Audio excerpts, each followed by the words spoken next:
Faith. 18. Chapter 5. Increasing Life. You must get rid of the last vestige of the old idea that there is a deity whose will it is that you should be poor, or whose purposes may be served by keeping you in poverty. The intelligent substance which is all, and in all, and which lives in all and lives in you, is a consciously living substance. Being a consciously living substance, it must have the nature and inherent desire of every living intelligence for increase of life. Every living thing must continually seek for the enlargement of its life, because life, in the mere act of living, must increase itself. A seed dropped into the ground springs into activity, and in the act of living produces 100 more seeds. Life, by living, multiplies itself. It is forever becoming more. It must do so, if it continues to be at all. Intelligence is under this same necessity for continuous increase. Every thought we think makes it necessary for us to think another thought. Consciousness is continually expanding. Every fact we learn leads us to the learning of another fact. Knowledge is continually increasing. Every talent we cultivate brings to the mind the desire to cultivate another talent. We are subject to the urge of life, seeking expression, whichever drives us on to know more, to do more, and to be more. In order to know more, do more, and be more, we must have more. We must have things to use, for we learn, and do, and become, only by using things. We must get rich, so that we can live more. The desire for riches is simply the capacity for larger life-seeking fulfillment. Every desire is the effort of an unexpressed possibility to come into action. It is power seeking to manifest which causes desire. That which makes you want more money is the same as that which makes the plant grow. It is life, seeking fuller expression. The one living substance must be subject to this inherent law of all life. It is permeated with the desire to live more. That is why it is under the necessity of creating things. 19. The one substance desires to live more in you. Hence it wants you to have all the things you can use. It is the desire of God that you should get rich. He wants you to get rich because he can express himself better through you if you have plenty of things to use in giving him expression. He can live more in you if you have unlimited command of the means of life. The universe desires you to have everything you want to have. Nature is friendly to your plans. Everything is naturally for you. Make up your mind that this is true. It is essential, however, that your purpose should harmonize with the purpose that is in all. You must want real life, not mere pleasure of sensual gratification. Life is the performance of function, and the individual really lives only when he performs every function, physical, mental, and spiritual, of which he is capable, without excess in any. You do not want to get rich in order to live swinishly, for the gratification of animal desires. That is not life.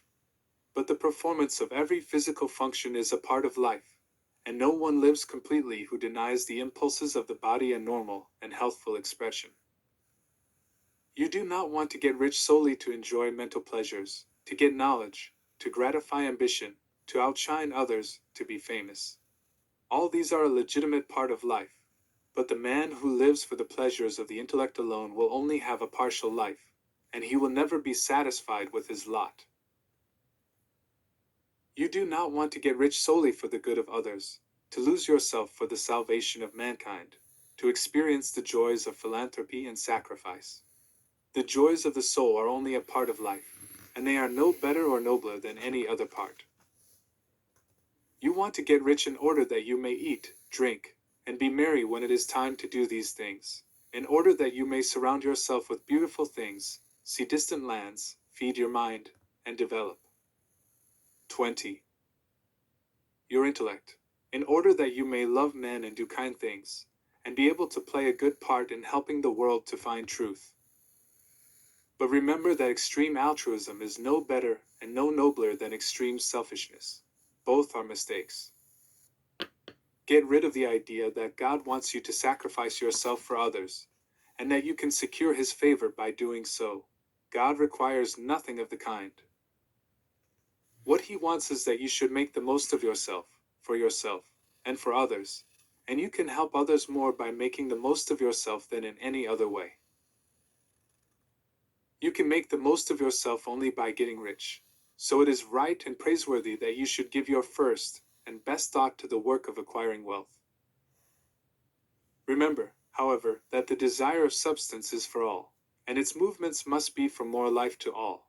It cannot be made to work for less life to any, because it is equally in all, seeking riches and life. Intelligent substance will make things for you, but it will not take things away from someone else and give them to you.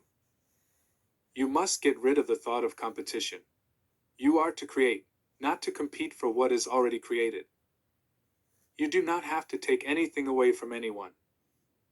You do not have to drive sharp bargains.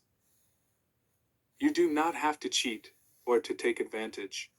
You do not need to let any man work for you for less than he earns. You do not have to covet the property of others, or to look at it with wishful eyes.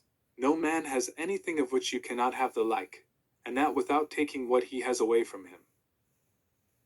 You are to become a creator, not a competitor. You are going to get what you want, but in such a way that when you get it, every other man will have more than he has now. 21. I am aware that there are men who get a vast amount of money by proceeding in direct opposition to the statements in the paragraph above, and may add a word of explanation here. Men of the plutocratic type, who become very rich, do so sometimes purely by their extraordinary ability on the plane of competition, and sometimes they unconsciously relate themselves to substance in its great purposes and movements for the general racial upbuilding through industrial evolution. Rockefeller, Carnegie, Morgan, et al. Have been the unconscious agents of the supreme in the necessary work of systematizing and organizing productive industry, and in the end, their work will contribute immensely toward increased life for all. Their day is nearly over. They have organized production, and will soon be succeeded by the agents of the multitude, who will organize the machinery of distribution. The multimillionaires are like the monster reptiles of the prehistoric eras. They play a necessary part in the evolutionary process, but the same power which produced them will dispose of them. And it is well to bear in mind that they have never been really rich. A record of the private lives of most of this class will show that they have really been the most abject and wretched of the poor. Riches secured on the competitive plane are never satisfactory and permanent. They are yours today, and another's tomorrow. Remember, if you are to become rich in a scientific and certain way, you must rise entirely out of the competitive thought. You must never think for a moment that the supply is limited. Just as soon as you begin to think that all the money is being cornered and controlled by bankers and others, and that you must exert yourself to get laws passed to stop this process, and so on, in that moment you drop into the competitive mind, and your power to cause creation is gone for the time being, and what is worse, you will probably arrest the creative movements you have already instituted. Know that there are countless millions of dollars worth of gold in the mountains of the earth, not yet brought to light, and know that if there were not, more would be created from thinking substance to supply your needs. 22. Know that the money you need will come, even if it is necessary for 1,000 men to be led to the discovery of new gold mines tomorrow. Never look at the visible supply. Look always at the limitless riches in formless substance, and know that they are coming to you as fast as you can receive and use them. Nobody, by cornering the visible supply, can prevent you from getting what is yours. So never allow yourself to think for an instant that all the best building spots will be taken before you get ready to build your house, unless you hurry. Never worry about the trusts and combines, and get anxious for fear they will soon come to own the whole earth. Never get afraid that you will lose what you want because some other person beats you to it. That cannot possibly happen. You are not seeking anything that is possessed by anybody else. You are causing what you want to be created from formless substance, and the supply is without limits. Stick to the formulated statement. There is a thinking stuff from which all things are made, and which, in its original state, permeates, penetrates, and fills the interspaces of the universe. A thought, in this substance, produces the thing that is imaged by the thought.